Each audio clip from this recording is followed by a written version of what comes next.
Hi all, I have a very interesting game of Mikhail Tal to show you against Bobby Fischer. Now we have gone over this game in the channel in the past, but I like to use different perspectives and insights on the game which are kind of complementary and may have been missed in our first annotation of this game.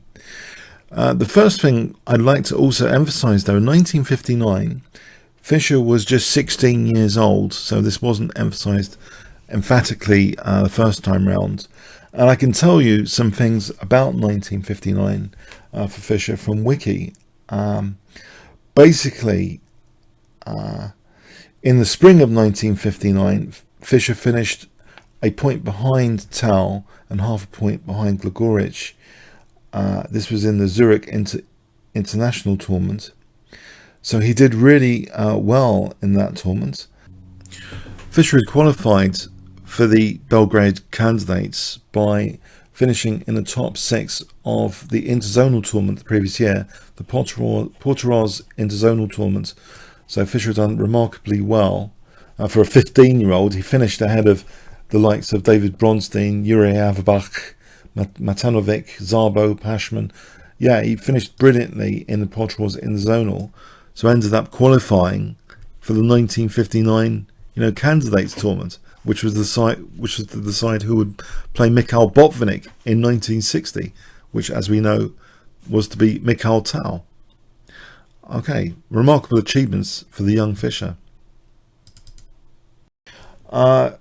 Educationally, Fischer has ended his formal education at Erasmus High School in Brooklyn, and because he was legally able to do that, he was legally able to drop out of school. He taught himself several foreign languages so he could read foreign chess periodicals. And there's an amazing bit of trivia Wiki has. According to a Latvian master, Koblenks, even he and Tal could not match Fischer's commitments regarding chess and games. They had this conversation and they said, "What do you think of the playing style of Larissa Volpert?" And to their astonishment, he replied, "She's too cautious, but you have another girl, Dmitrieva, and her games appealed to me." And they were completely speechless because they hadn't even checked out those games.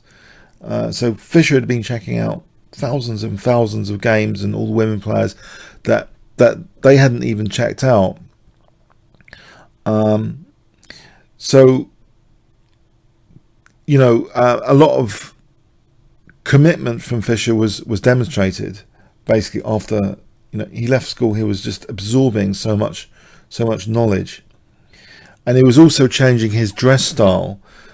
He was once banned from Manhattan Chess Club for not being properly dressed, and that was the year he started wearing hand-tailored suits from all around the world. So it was a very interesting year. But he and Tal were like friends in this tournament as well. He even visited Tal in hospital. I don't think he saw Tal as any major threat to him. This was just a very young Fischer, so I should emphasize that very clearly. But a lot of things were happening in his life, dropping out of school, changing dress, his dress code, taking chess incredibly seriously, looking at thousands of games that even the Russians hadn't even been studying. So okay, let's see this game. Now Tal was white, d4, and Fischer plays a King's Indian defense, and so far pretty standard until here. After e5, the main line is just to play castling here, and games often continue like this. This is the main classical line. Here we see actually a quick d5, which is the Petrosian system main line. And one of the downsides in theory is that sometimes black can entrench a knight quite quickly on c5. And perhaps the nuances are significant here more than you could possibly imagine. Fischer played knight bd7. Now, quite popular is actually to play a5 with the idea of knight a6 to c5, and in this way you're not using up that d7 square. Actually, if you use this route, this might seem like a tiny finesse in the position, but it actually might have some significant implications later. Fischer's choice, I mean, it has got the potential idea of a5 and knight c5 as well, but the way it's played here, actually, that's not the plan kind of used here. We see instead h6, trying to kick the bishop. The bishop just goes here, and now this a6. So again, black could try and just transpose into the mainstream plan of playing a5, knight c5, but the other way of playing it also had some advantages, that the knight can sometimes be left on a6 for a while, guarding c7. Okay, so here we have a6. This is quite unusual, because actually play on the queen side here is almost like fuel to the fire, because white's thematic break is to play for c5 anyway later on the queen side, generally speaking, to undermine the pawn chain at d6. And a6 is sometimes it's just a move which doesn't really help black. If black wants to try and generate counterplay, the usual plan would have been for trying for a quick f5 plan. So we see here actually also in this particular position for the knight bd7 system, in this particular position, very popular in live book is g5, trying to challenge this bishop with knight h5. And although this looks a little bit maybe risky, because white hasn't even castled, can white use this h-file, this position here has been played a few times. It's kind of the thing to do here with black. Black gets the dark square bishop and tries to celebrate his dark square bishop, and it's meant to be okay actually for black, even though white seems to have quite good dynamic compensation. It swings and roundabouts here. So very, very interesting. g5 is probably in this position is now the main move, but a6, white castles, queen e8, knight d2, knight h7. Now black does seem to want to play f5, but you'll note from my earlier comment the d7 square has been used up here, and in fact, because of this little finesse and this particular configuration, we see here after b4 black is struggling. Black cannot even play f5 in this position without incurring a huge penalty. If f5 here, can you see what white can simply do in this position? If I give you 5 seconds, what would you play here? Clue, the d7 square has been used up.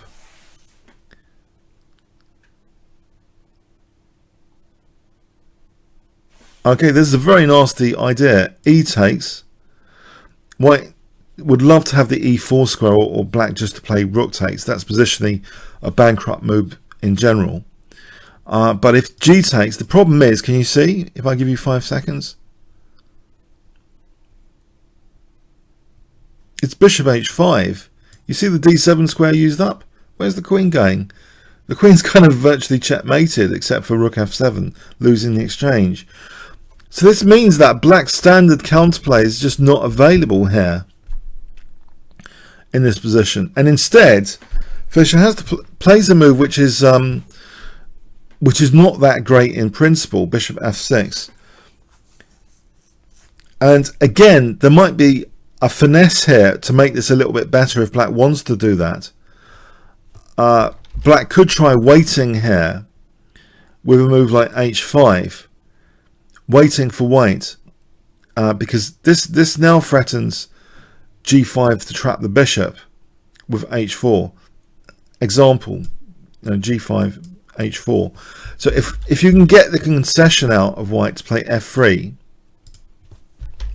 so after h5, if white has to play f3, white's then weakened some of the dark squares, and then playing bishop f6. This is a slight improvement because you're forcing a concession for white. The way Fischer's playing it here, again, it's a lot about finesses. He's played actually bishop f6 immediately. White hasn't even played f3. White hasn't actually significantly weakened his dark squares.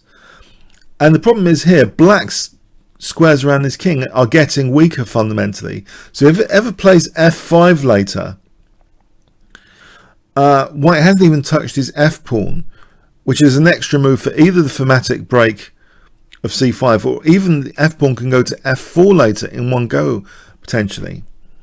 So we see here after bishop f6, white just snaps off that bishop and quickly pursues the thematic break c5 now, and he hasn't even had to commit to f3.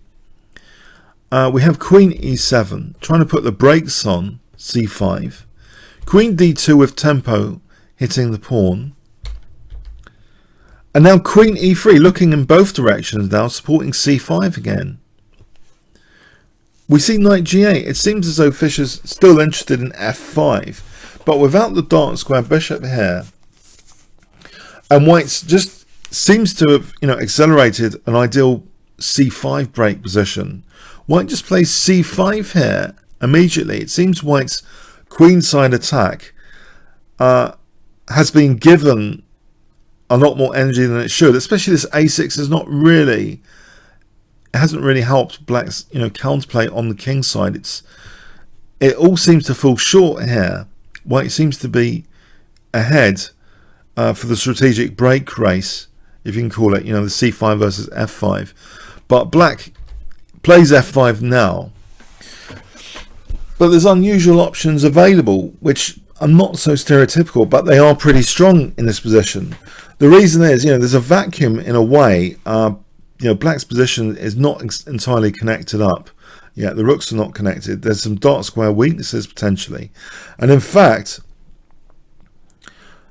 white is able here to play in quite an unusual and specific way. Normally, white would just allow black to sort of, play on the king side like this, but there's no need to do this here. Tal plays very, very sharply just to try and open up the black king here, actually. On f3, actually, queen g5 might be useful for black. This position, it's still okay for white, it's still pleasant. But yeah, we see e takes, and this bishop on c8 is kind of, it doesn't seem that healthy with the rooks not connected. White just plays f4, so it's very difficult for black to generate counterplay here actually. Fischer's move here seems quite logical. He tries to win a pawn basically. He tries to exploit the queen being loose in this position. He plays actually e takes f4, his own queen's protected, trying to get the queen away from c5. So has Tal made a mistake here? Isn't he just losing like the pawn? The thing is here, after queen takes f4, there's a lot of pressure on black on f5 now. Frontal pressure, and there can also be diagonal pressure with bishop d3. And this is the point actually, that black's potentially like winning a pawn now. D takes c5, because he got the queen away from c5, but white just switches the attention to black's king now. If you look at black's position, it's again disconnected rooks, a lot of pieces basically on the first rank. All of black's pieces are on the first and second rank.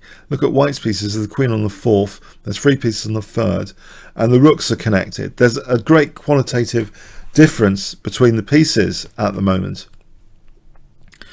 And so bishop d3, just playing for bishop takes f5 or rook e1, this is very, very dangerous stuff. But the position is so strong here that even this, is not such a big deal for white to lose a pawn here. This is about equal, but the pressure's on black. There's good compensation there. Even that's okay, but this is trying to tear through to black's king. We have Fischer without too many options. He plays actually c takes b4. Again, his pieces are in a bad way, and white's rooks are now coming. this rook's coming down the centre file with tempo. Queen f6, as though the knight has to move. The knight could move and it would still be fine for white. The position is just very, very strong. But guess what Tal plays here? If I give you 5 seconds to pause the video, starting from now.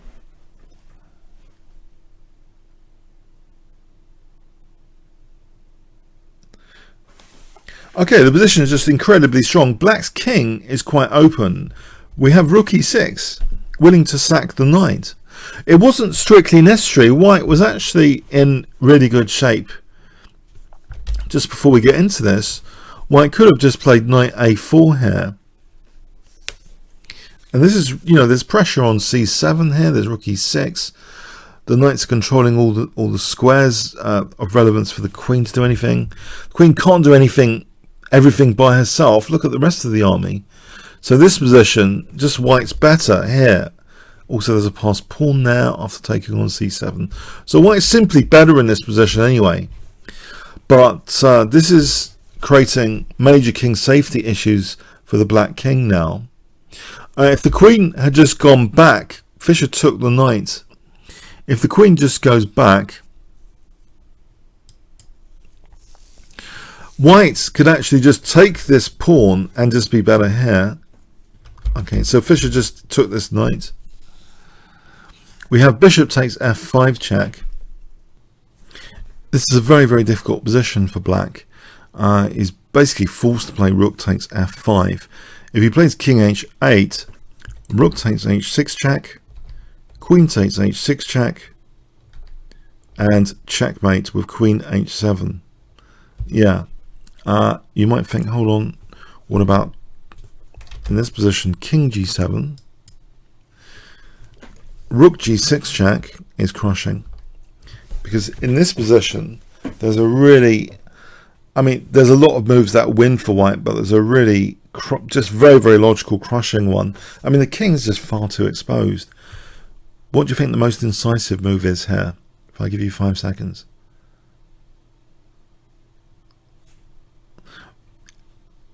According to engines, queen e4. Yeah, it's too many threats. Queen e6 threatening mate in 1, for example. And here, actually, if, for example, knight df6, just bishop takes c8, because that's a pinned knight. Takes. And here, not queen e6, that drops the rook, but just moving the rook here threatens now queen e6 checkmate. And this is just impossible for black, this position here. Black's a piece up, but his king safety's shot to bits.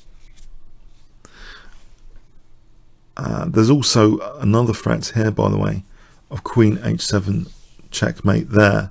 So rook ce8, we have queen h7 checkmate.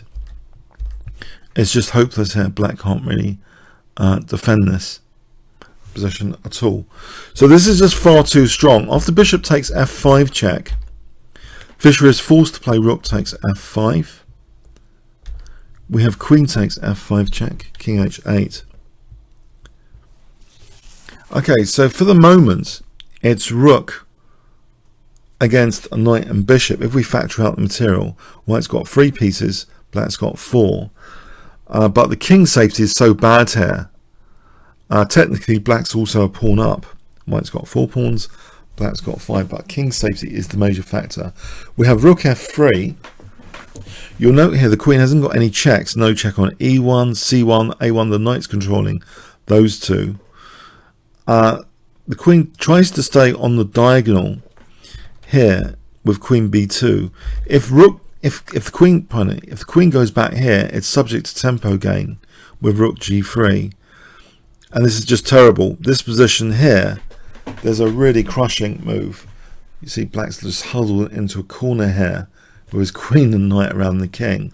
But white has a forced mate in 6. Can you see how? What would white play in this line?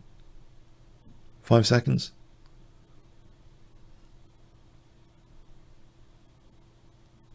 Rook e8, it's a forced mate.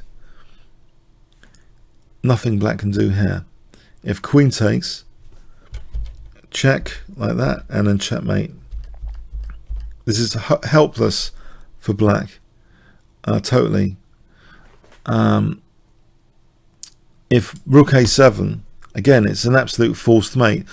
There's knight c5, for example, or knight d4. They're both forcing mate in this position. This is completely helpless. You see the helplessness of pinned pieces here.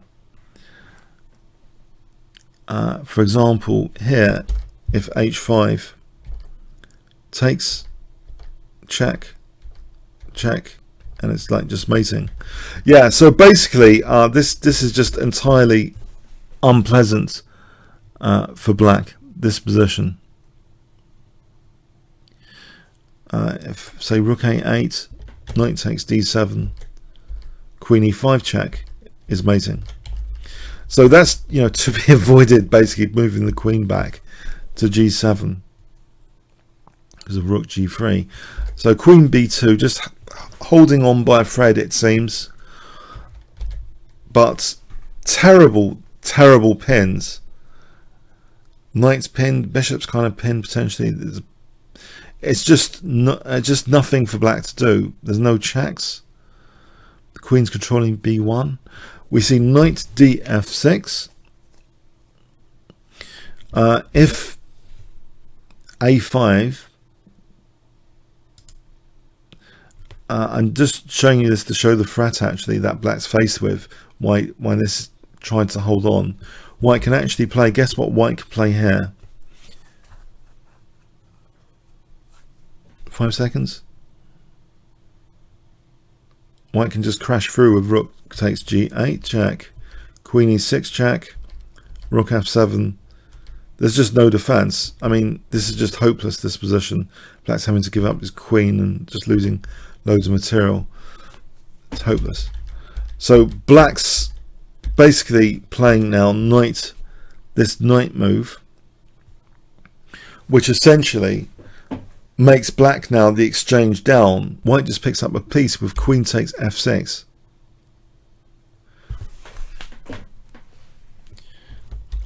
But this now means, you know, black's actually the exchange down. It's 3 pieces each. Black's the exchange down. And still in terrible pins on both sides of the board. The knight pinned, the bishop pinned. We have king g7. The rook's double, forcing the knight to leave. Tactically holding on by a thread. You know, if takes, then king takes f8. But black's in basically nearly virtual zugzwang here after knight a5.